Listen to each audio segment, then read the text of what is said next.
The abuse that morning, I've never been degraded so much, and he did it all in front of the boys. If he had a knife, he would have killed me. I have no doubt about that. And I just remember driving off the mountain just bawling.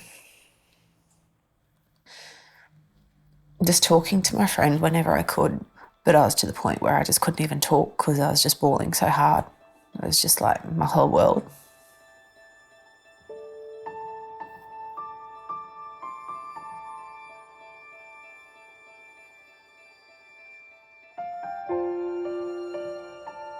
One of the most confronting incidents that I've had to deal with was of a mother of 3 children that was being domestically and physically abused. Not only was the physical injuries to her face, you know, there was bleeding, there were fractures, there was bruising, old injuries as well, which were present. So the feelings knowing that this had been going on for quite some time and she was unable to get out of that cycle, but also the effects that it was having on the children being involved in this environment. So that was one of the most challenging things for me.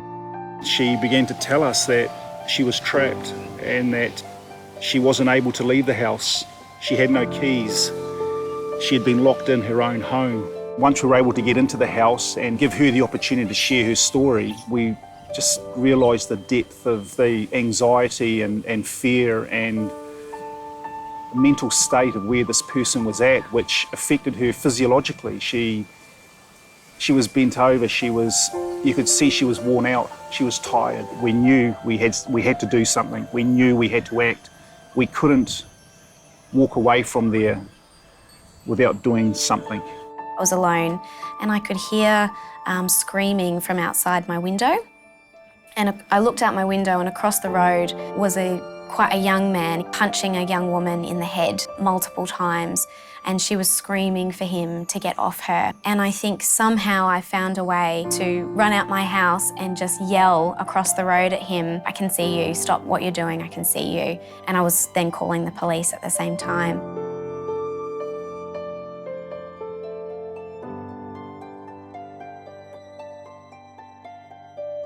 I guess when I was younger, I pretty much was just into sports. Horse riding, swimming, outrigging, sailing. No massive dreams or anything like that. I was just pretty content just being me and, yeah, just having fun and taking things as they went.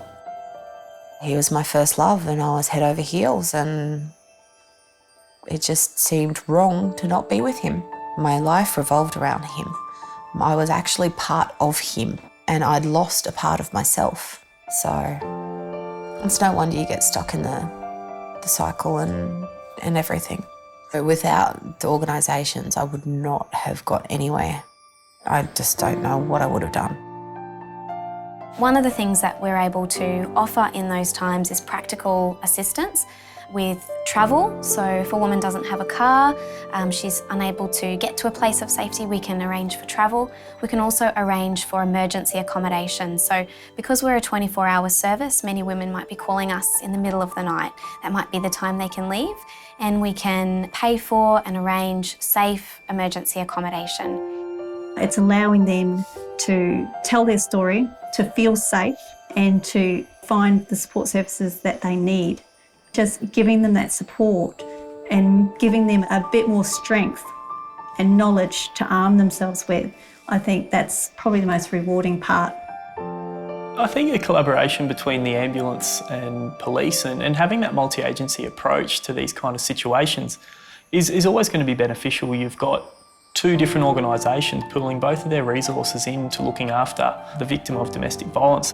Now with the Vulnerable Persons Unit that's been set up, provides an opportunity for officers to do the follow-up. And I guess an example is that if a person has been referred to a particular service, then the Vulnerable Persons Unit can actually follow up, make sure that that person has actually engaged those services. The Vulnerable Persons Unit can go through and identify high risk, medium risk, and again, with officers in the unit full-time, they've got the time and resources to go out and actually talk and communicate with people and determine what is the best support.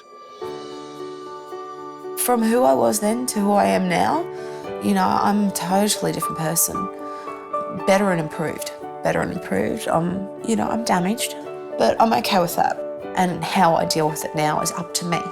And it's up to me. It's not up to anyone else. And that in itself is empowering. I actually did have the turnaround point, and that's when I started really looking after myself, started walking around the lake every day. And I would do the run around the lake and I would just be looking at the birds and focusing on the birds and like seeing their freedom, seeing how they would just cruise through the air and not a care in the world. You know, they were just doing what they're meant to do. There's this one day that it just felt like everything was starting to fall into place, and I've actually got a picture on my Facebook of this day where I'm actually reaching up for the sun, and that was a pivot point. So it was good.